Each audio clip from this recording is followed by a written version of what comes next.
La penya va viure la duresa de la Lliga EVA en una primera jornada on va veure com se'ls escapava un partit que tenia literalment a la butxaca. Els de David Jimeno van pagar la inexperiència i la falta d'ambició quan estaven dominant de 16 punts de diferència en el tercer quart.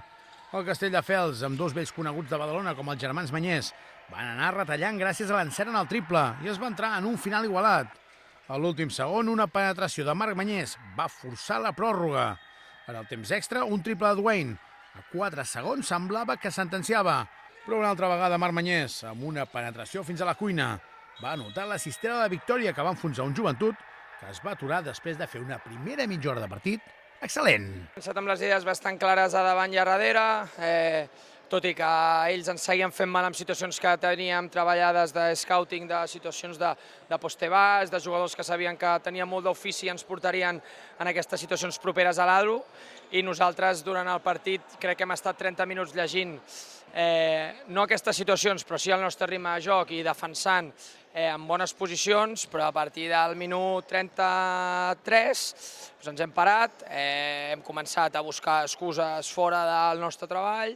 En atac hem tingut dubtes per falta de contundència en bloquejos, falta de concentració també a darrere en moltes situacions de scouting que teníem parlades i que ens han acabat fent bàsquets també al final. Com més llarg s'ha fet el partit, ells físicament han rotat poc, per tant, els seus jugadors que més mal ens han fet han arribat més tocats, i nosaltres som així, som gent que no es rendeix mai, els partits igualats els agrada competir, i a poc hem anat remuntant, sobretot jugant a prop de l'aro més que lluny, que la primera part hem tirat potser massa tirs exteriors alliberats, però no ens hem ficat, ens hem donat compte d'això, hem anat més cap a dintre i aquí hem pogut treure bàsquets i faltes per poder tirar tirs lliures.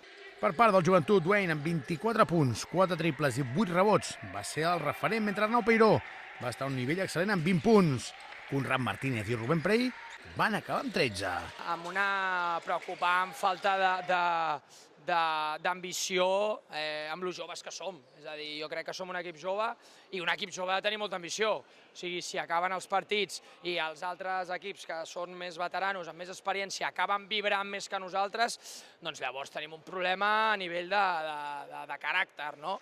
I crec que el caràcter s'ha de mostrar a pista amb detalls, sí? Amb ser competitiu. Crec que l'equip en general ho ha demostrat 33 minuts i al final ens hem parat i crec que ells han sigut clars guanyadors.